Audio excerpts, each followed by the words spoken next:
नमस्कार जय जगन्नाथ। आज आम तालचेर सहर निकटस्थ तालबेड़ा जगह को वास्तु विजिट आसचु। यही सार प्लट अच्छी से चाहते नुआ घर करेंगे। तेरे प्रथम जमीर नाड़ी चेक करागला। नाड़ी अच्छी एठी जोटा कि प्रथम सतम नाड़ी आउ रजस नाड़ी मिश्रित भाव ये नाड़ी आसुची।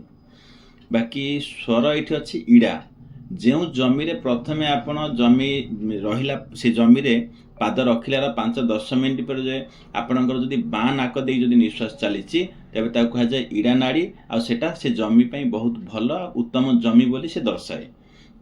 नेक्स्ट अच्छी एठी 6 प्रकार पाखापाखि माटी परीक्षा कराई। जल परीक्षा सेमती बाकी ओरा स्कान चेक कराला। बाकी आसीगला आमर पेंडुलम डाउजिंग द्वारा माटी चेक करागला। नाड़ी चेक आसला सतब आसला।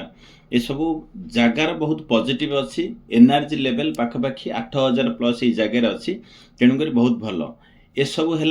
नेक्स्ट आसीगला आमर पारिपार्श्विक कौन अवस्था अच्छी। ये जगहटी अच्छी अग्निकोण कर्णर घर बोली से आमको मालिक जनईथिले।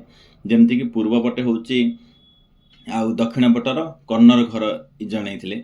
किंतु ये जगहटा एक्चुअली थिला विदिशा प्लॉट माने सी जो देखते अग्निकोण कर्णर घर सी आस नैऋत्य कोण कर्णर घर माने पूर्व सामने बाहर ना पूर्व पाखापाखि 45 डिग्री बेंड रे ईशान्य कोण जोटा भावी पूर्व दिग से बाहर।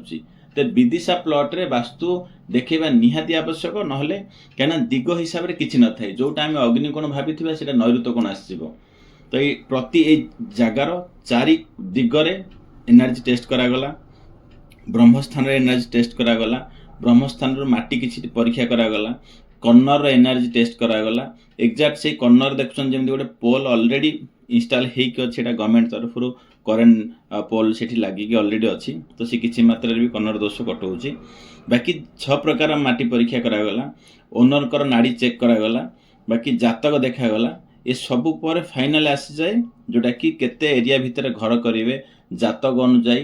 तो ओनर आउ तांकर जे उत्तराधिकारी से जातक अनुजाई केते स्क्वायर फुट घर आसो ये सब डिटेल विचार कला परे नेक्स्ट आसे प्लानिंग। प्लानिंग माने केउठी एंट्रांस रहिबे जातकर चतुर्थ पति जदि बलवान थाए से ग्रहर दिग अनुजाई एंट्रांस दिया जाए। जेमिति देखंतु ए घर ओनर आमु कहिथिले पूर्व दिग रहुची किंतु एक्जाक्ट पूर्व दिग अच्छी ये सैटेलाइट द्वारा देखला पर आसीगला ये कर्णर रे पूर्व पूरा कर्णर आपको कहा विदिशा प्लॉट। तेणुक ये विदिशा प्लॉट को ध्यान रखी उत्तर दिगर 3 नंबर रे एंट्रांस दिगला। ब्रह्मस्थान क्लीयर रखाई। गोटे बेडरूम दिखाई उत्तर दिग गोटे बेडरूम दिखाई पूर्व दिग। किचेन दिखाई अग्निकोण एवं टॉयलेट प्रॉपर पोजिशन दिखाई संपूर्ण डिटेल तांको बुझे दिखाई। कहीं गोटे घर आपन स्वप्नर घर करने बहुत समय लगे किंतु जदि खराब होता है से आपण जीवन उपर बहुत खराब प्रभाव। जदि नुआ घर आप प्लान करुँच तेरे मुख्य विषय केतटा ध्यान रखिए जमीक ब्रह्मस्थान रे टॉयलेट सेफ्टिक टैंक न रहिबो। ईशान्य कोण एक्जाक्ट जोठिक आसे से टॉयलेट किचेन सेफ्टिक टैंक न रहिबो। नैऋत्य कोण रे जमी मुख्य द्वार न रहिबो किंबा नैऋत्य जोटा कि साउथ वेस्ट कहते से जमी टॉयलेट किंबा सेफ्टिक टैंक न रहिबो। यहाँ मुख्य केतटा पॉइंट आउ अग्निकोणे केबे भी ठाकुर घर करेंगे। एमती छोट छोट किसी कथा जो ध्यान रखी निजे भी वास्तु करुँच प्लान तेज आप जीवन सुखमय हेब। धन्यवाद। जय जगन्नाथ।